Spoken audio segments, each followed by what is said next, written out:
Nghệ An has new Secretary of Party Committee.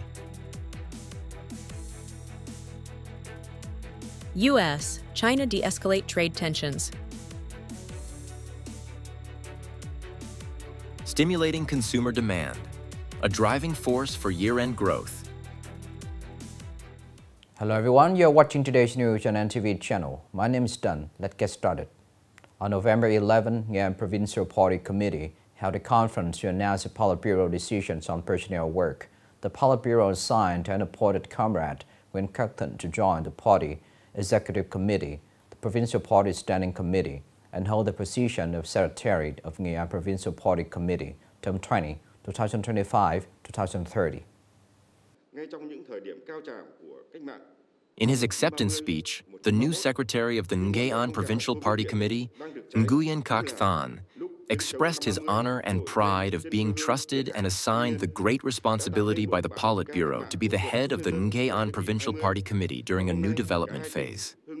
In his new position, Secretary Nguyen Kach Than pledged to make effort with the highest responsibility for the common development of the province, uphold the party's leadership principles, uphold the pioneering and exemplary spirit, unite with the Executive Committee, the Standing Committee, and the Standing Committee of the Provincial Party Committee, join hands and unite, constantly innovate thinking and leadership style, inherit and promote the achievements and valuable experiences of previous generations of leaders, determined to successfully implement the goals and tasks set out in the resolution of the 20th Provincial Party Congress for the 2025-2030 term.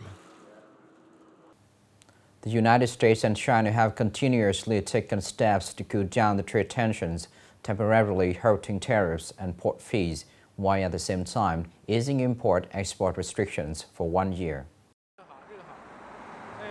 According to China's Ministry of Transport, the country has begun suspending port fees applicable to U.S.-owned or operated ships when calling at Chinese ports from November 10th.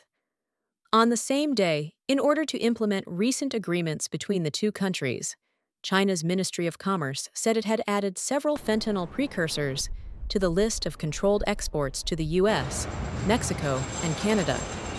These measures are seen as the latest sign of a thaw in economic relations between the two countries since the summit between U.S. President Donald Trump and Chinese President Xi Jinping. U.S. President Donald Trump vowed on Monday to do everything he can to make Syria successful after landmark talks with Syrian President Ahmed al-Shara.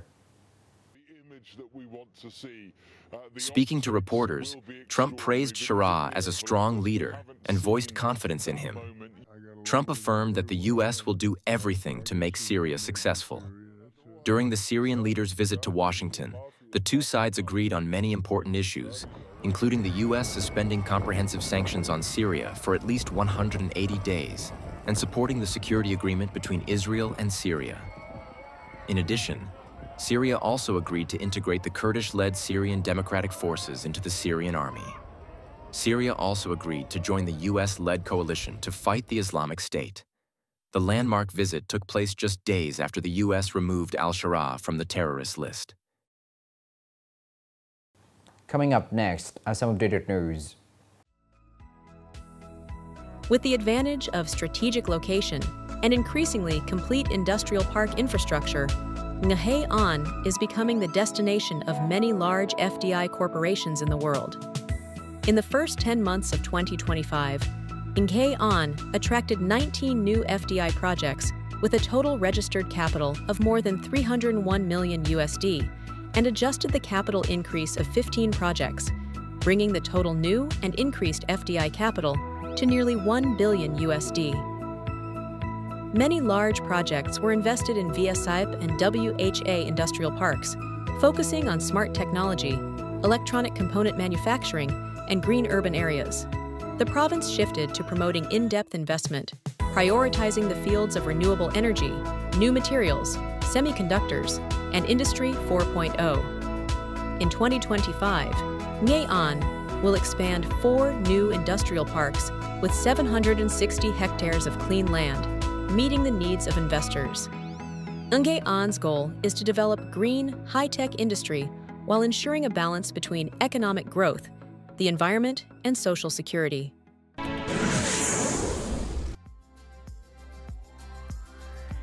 According to the latest announcement, Vietnam is expected to be of the countries with the highest growth in the region and the world in 2025.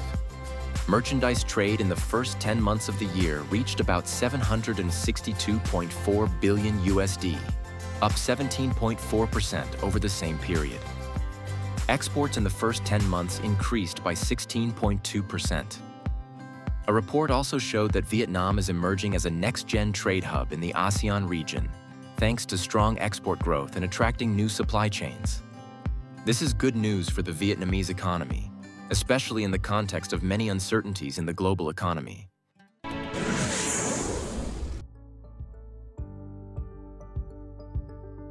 Vietnam's total export turnover in the first 10 months of this year is estimated at nearly $391 billion USD, up 16.2% over the same period last year. The Foreign Invested Enterprise Sector, FDI, accounted for more than $295 billion USD, continuing to be the main driving force for trade growth.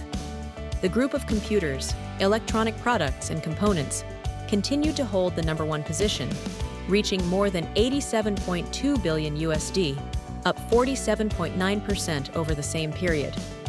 This growth rate clearly demonstrates the speed of capital flows and high-tech orders in Vietnam in recent times. This shows that Vietnam is becoming a strategic destination in the wave of production relocation from China, as technology corporations expand investment and increase production capacity in Vietnam.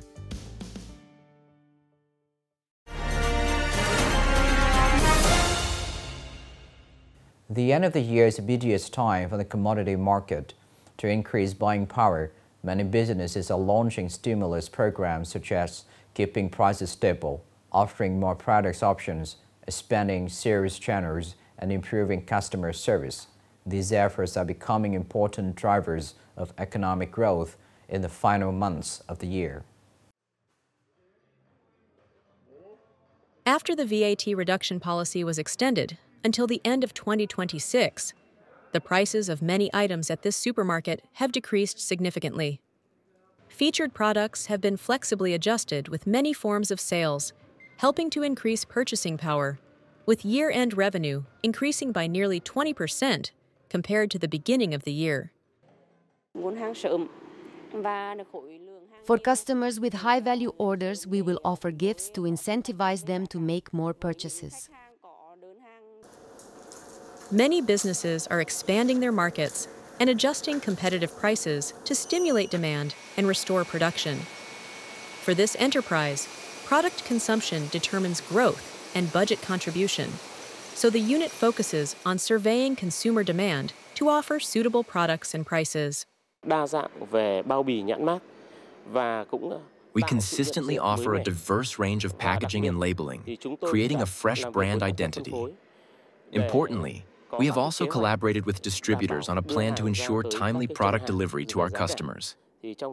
Regarding pricing, the company's perspective is to maintain price stability even during peak time. Trade fairs in Vietnamese product markets, connecting supply and demand at the end of the year, are helping businesses expand their output and promote their products. Through these events, producers have the opportunity to access distribution systems and consumers. For example, thanks to participating in a trade fair, the Phuc Sun Honey Cooperative was able to sell over 40% of its output, equivalent to more than 15 tons, in the final months of the year. Since the product has achieved OCOP status, all criteria are excellent, which is why we are bringing it to the fair. We will participate in all upcoming fairs between now and the end of the year. According to the Ministry of Industry and Trade, the total retail sales of goods and consumer service revenue in the province in the first 10 months of the year reached 107,000 VND, an increase of over 14% over the same period. Many businesses have proactively diversified their products, improved service quality, and implemented deep promotions to attract customers. Stimulating consumption not only helps increase sales, but also contributes to clearing inventory, maintaining production, and stabilizing jobs for workers. Mobilize businesses to actively respond to the promotion program launched by the Ministry of Industry and Trade to encourage consumer spending. The conference connects supply and demand to stabilize the market, stabilize prices, and maintain stable production and business operations. Domestic consumption currently accounts for more than 60% of GDP. Therefore, stimulating demand not only aims to increase purchasing power in the short term, but also contributes to strengthening internal strength and moving towards sustainable growth. When businesses, consumers, and support policies work together, the year-end market will continue to be vibrant, creating momentum to complete socio-economic goals. This is the end of the show today. Thank you for watching.